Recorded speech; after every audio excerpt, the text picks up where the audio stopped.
Good morning, everybody. It's Valerie here. Just trying to get my angle right. Good morning.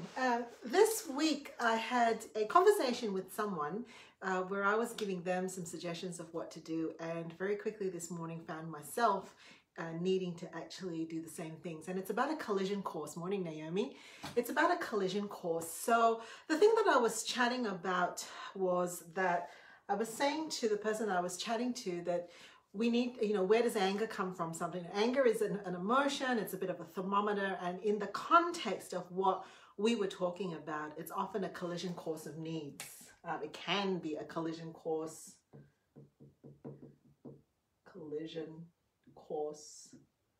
of needs. All right, competing demands. Basically going through, I don't even know if that's the right spelling for collision. So I'm just going to erase that because I need to do that today. And it comes from competing demands. Now, the idea of competing demands is something that you find in work and productivity thinking, that we have to balance the tension of figuring out which needs and which demands to respond to. Some are going to be urgent and a bunch of them are going to be important. So first thing that we got to do is to figure out what are important and what are urgent. I would suggest that under important, it's not just about getting things done. It's also attending to our emotional state. And today I was attending to my emotional state, and one of my default emotions is anger. That for me is an externalizing emotion, anger, that often is just masking some other things that I'm probably experiencing. And what I had said in my conversation is when you actually start to detect these levels of anger, and for me today, it was actually quite subtle. I was actually feeling fantastic in the morning.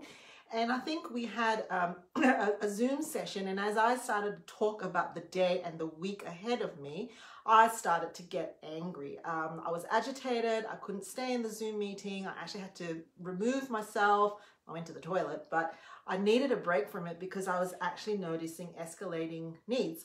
And what I had said in this conversation before is if you know that your anger is closely tied to competing demands, and very often because you're experiencing competing needs, it's not the time to analyze it, it's the time to diffuse the anger and to make a plan for the day so that the anger doesn't escalate. And so a couple of things that I needed to do today was to de-escalate the day.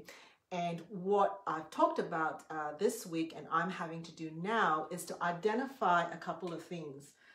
You got to identify your needs.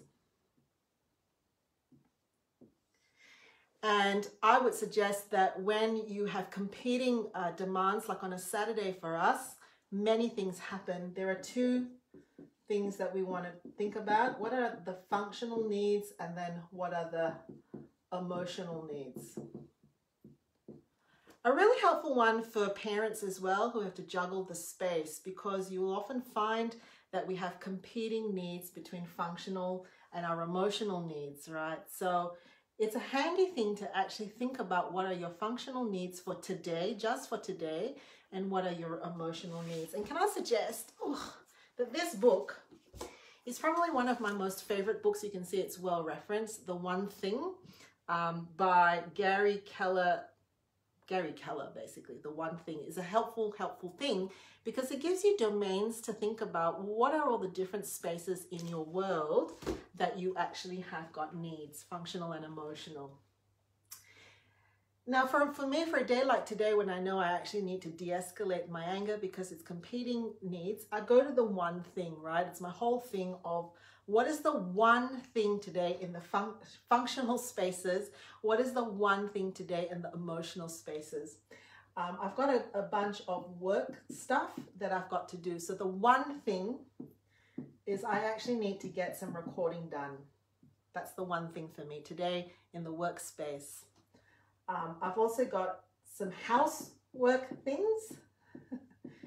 Man, there are so many different things, but the issue is this week ahead is under the pump. Kids have got a bunch of assessments. I've got something on every single day next week. Hubby's got things on as well. So really, what is the one thing in the housework that I really, really need functionally to get done. And the decision was that it was the laundry, right? Now, we actually have, I always say, you never take a holiday from life. You just keep going, but you pace. And so for us, Saturday is actually family day, when we remind ourselves that we do it best when we do it together. So even if we're having a hectic time, we actually do try to do a little bit of the house and serving one another together. So it was like, what is the one thing today in the family that would serve one another? And it was the bathroom. That's like the best service to one another, because who loves cleaning the bathrooms and toilets? Nobody in our house. And also because of, this one has two, because of our sinuses, all of us, we're not going to be at our maximal ability if we don't do the vacuuming. So, all right, that's about as much as I could tolerate for the weekend at the moment. The one thing, work, housework, family. Now, what are my emotional needs today? You know, and it's worth also asking the rest of the people in your house, what's the one thing? Because I'm trying to de-escalate anger, and I'm trying to figure out what is the one thing. And you know, the one thing for me at this moment, I have realized that I have come to the end of my ISO flexibility. I'm getting cabin fever. I'm just annoyed. I'm walking around the house now and I'm seeing everything that needs to be fixed, every inefficiency, every inconsistency, and that's because I've just been at home too long. And the one need I have today is to actually just get out. I tried to go for a run last night and it was raining, it was really annoying, and I think all of that is kind of spilling on. So the one thing. Now, if you're doing this as a family, you can also then ask each of them, you know, what is the one thing?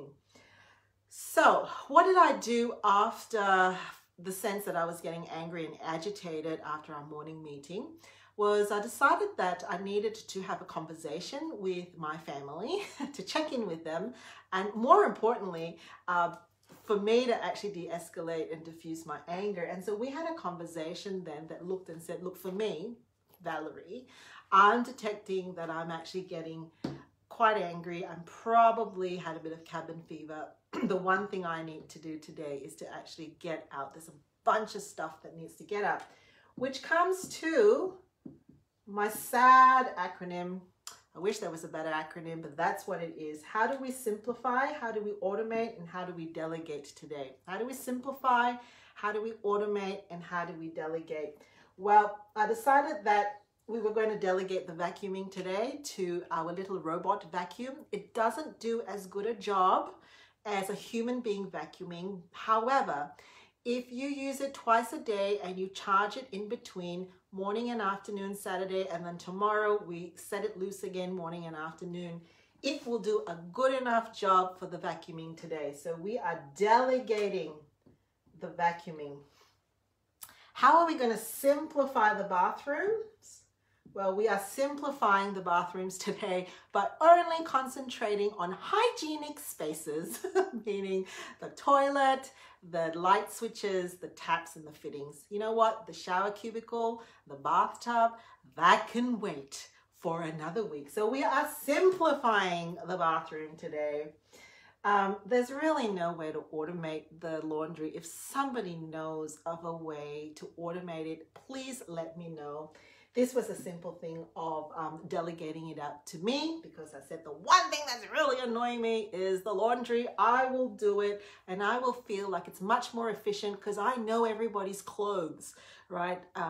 I just know. I know whose and whose belongs to whose, which is a school thing, which is, it will be done in a jiffy if I do the laundry.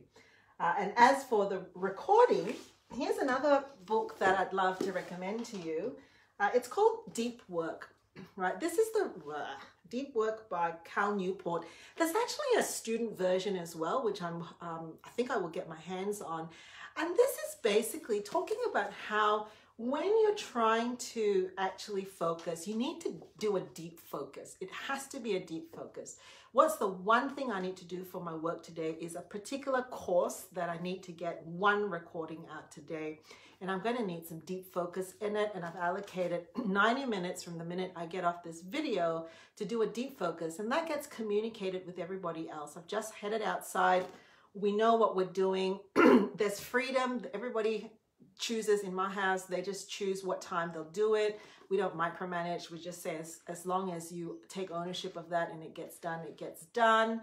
I've talked about when I need to head out for cabin fever. There was some talk, could we head out at 5 o'clock? And I decided I would explode if I headed out at 5 o'clock. It has to be after lunch. And so we're going after lunch. And then I'm like, I need a deep focus, a deep dive now into my work recording, going into my studio, 90 minutes, no interruptions, please.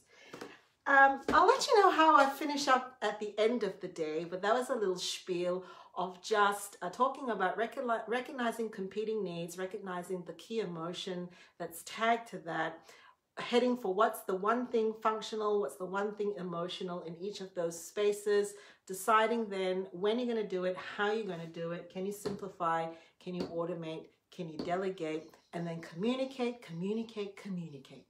All right, everybody, take care.